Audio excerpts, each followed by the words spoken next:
Dear Scare Mail, I'll start my letter to you with one question. How many scary stories have you heard involving a little girl? Too many to count, right? Well, what if I told you the story that started them all? A story that would inspire those tales in the most horrific way imaginable. You see, there's an old home in Kansas that goes by the name of the Sallie House, where a series of unfortunate events took place that turned it into one of the most haunted places in America. People from far and wide have traveled there just to be cut, bruised, and even worse, mentally tortured. For many of them, their torment continues to this day, and it all started with the death of a little girl named Sallie, all the way back in 1906. But who is Sallie? Is she truly just a lost ghost, or is there something more sinister behind it? Join me as we go back to the very beginning to find out what happened to Sallie, how it still affects people to this very day, and who, or what, is behind it all. But first, hi, my name's Andrew and I run the Scare Mail channel. I didn't introduce myself previously because last week's episode involved a man named Andrew Borden getting brutally smacked in the head with an axe, and I didn't want anyone getting confused between the two Andrews. So yes, my name is Andrew and I did not get brutally hit with an axe. At least not yet.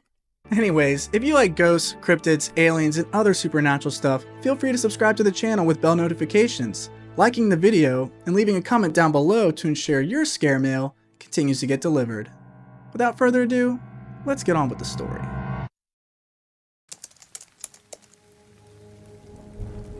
Atkinson, Kansas, 1906. A thunderstorm raged on a summer night as Dr. Charles Finney, the town physician, was retiring to bed when he heard an abrupt banging at his door. Confused by who could be out in such a stir, Charles quickly answered the door to find a woman holding a child in her arms. The woman begged the doctor to have a look at the child, stating that her condition was quickly worsening. Understanding the gravity of the situation, Dr. Charles quickly invited the two in, laying the young girl down on the operating table in the side room. The girl was struggling to stay still, groaning in pain while rocking back and forth while the doctor examined her. The mother tried to calm her down, but the girl was in too much pain to listen. The doctor noticed the girl clutching the right side of her stomach, the side with the appendix. He immediately knew it had to be appendicitis causing her all this pain, so he immediately prepared the tools he needed for surgery. The girl cried out in pain. She was frightened, and rightfully so.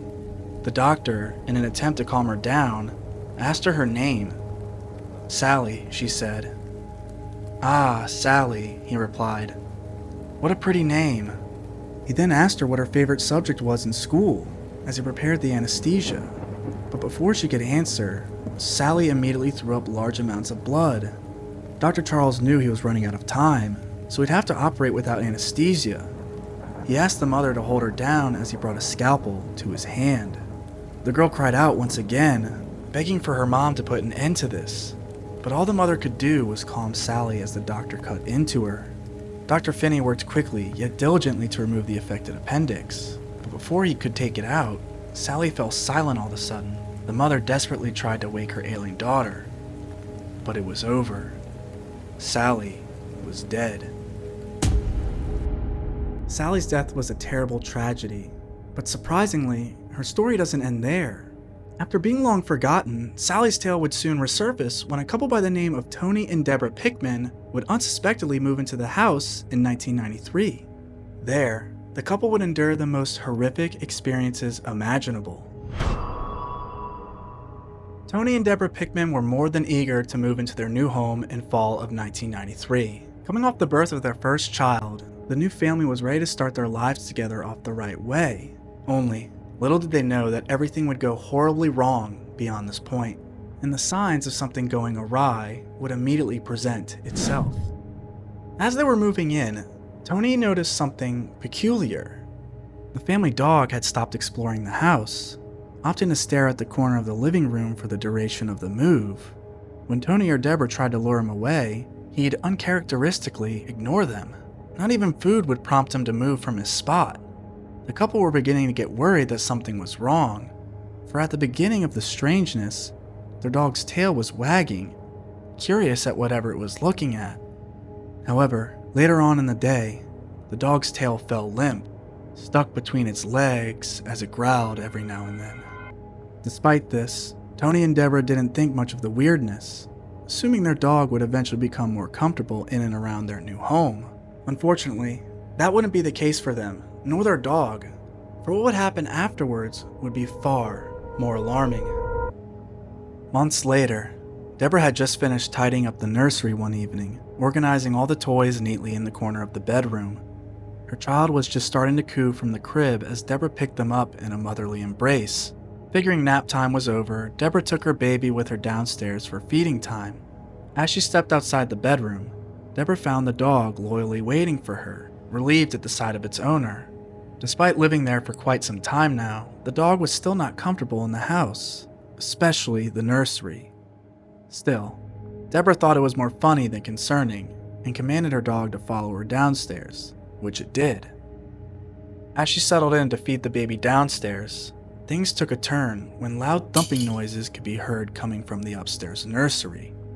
The dog barked ferociously, startling Debra and the baby, but for once, Debra finally understood what the dog had been so weary about. So, Debra stood up, grabbed her child, and cautiously walked back upstairs to see what all the fuss was about. Slowly, Debra cautiously approached the door to the nursery. She grabbed the door handle, gently turning it, and then, as she opened the door to the bedroom, Debra was in shock at what she was seeing. The toys that she had made up were now scattered all over the room, as if someone violently tossed them in a fit of rage. However, all but one toy was left unscathed, a doll, resembling a little girl, placed gently in the very center of the room, facing the door. Debra would go on to tell Tony of the chilling incident once he got home from work, but unsurprisingly, he didn't think much of it, assuming a draft of wind was the likely cause of the mess. Tony would remain oblivious to the strangeness until he had an experience of his own. Some months later, Tony had just returned from an early morning run when he stopped by the fridge for a quick refreshment. He opened it up and grabbed a carton of orange juice, which he quickly began drinking as he shut the door. Tony then gazed out the kitchen window on what was a beautiful Saturday morning until the hairs on the back of his neck stood up. A sudden cold breeze overtook him, followed by a feeling of uneasiness. Figuring he just left the refrigerator door open, Tony turned around to promptly close it, only to realize that it was sealed shut. Then, out of the corner of his eye, Tony could see a figure peering at him from the corner of the room. It was too small to be his wife, but also too large to be their child. A wave of anxiety suddenly overcame him. Tony slowly looked over to see something shocking. A transparent little girl gazing right at him. Startled, Tony tried to defuse the situation, politely asking who she was and if she was lost.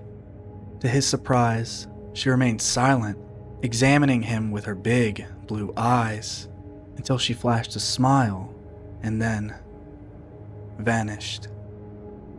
Tony would later provide a sketch of what the little girl looked like, and this is what they came up with.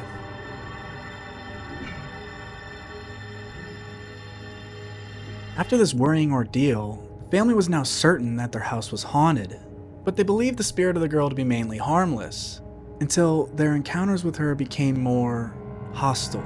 The couple, mainly Tony, started to mysteriously receive scratches around their bodies. Even more worrisome, painful bruises and welts would spontaneously develop overnight. Deeply concerned by this, the family decided to reach out to the media to document the strange case, and the media answered. Welcome to Sightings. I'm Tim White. Recently, we brought you the story of a Midwestern family that's been plagued by bizarre haunting activity. How are the scratches that you had that we saw before? Are they healing? Well, this is said here scarred. The ones on my stomach are healing up pretty good. The phenomena in this house, according to the family who lives here, are caused by Sallie, the spirit of a 7-year-old child. They believe it's Sallie who causes paranormal activity, like lights flickering on and off mysteriously, as seen in this home video. Thank you, Sallie. Yeah, on the left side. Family photos have turned up with unusual blurring and discoloration, confounding our photo experts.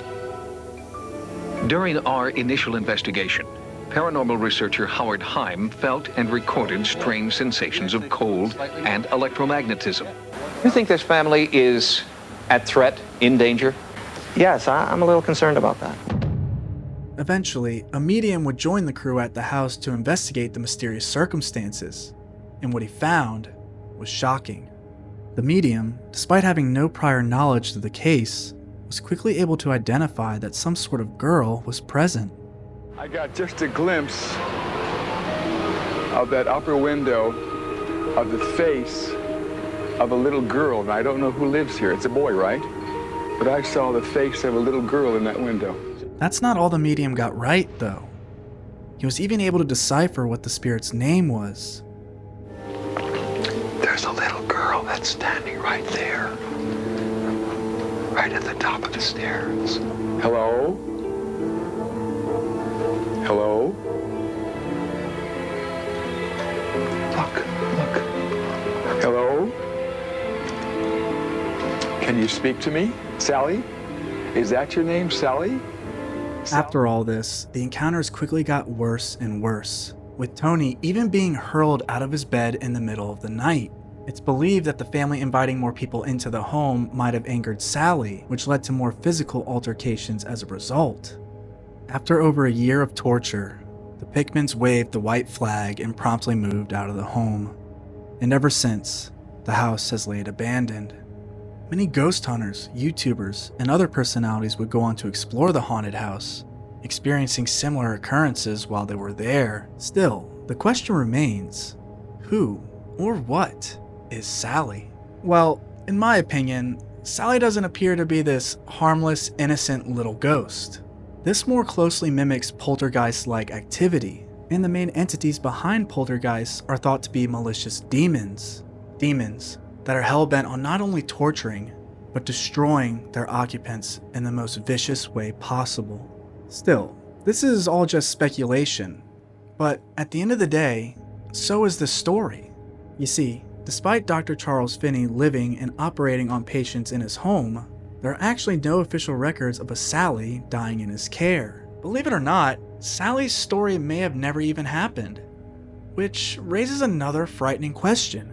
If there is no Sallie, then what the heck tormented the Pickmans and all these other visitors? Well, like any good scary story, it's best we leave the questions unanswered and the Sallie House alone.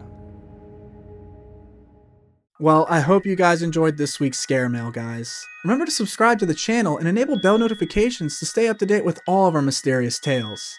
We are slowly building our community, and I cannot be more thrilled and thankful for all of you watching out there. And if you like this episode, feel free to check out our Lizzie Borden Murders video right here. That one is a trip, and I'm sure you're gonna love it. So, until next time, thanks for watching, and good night.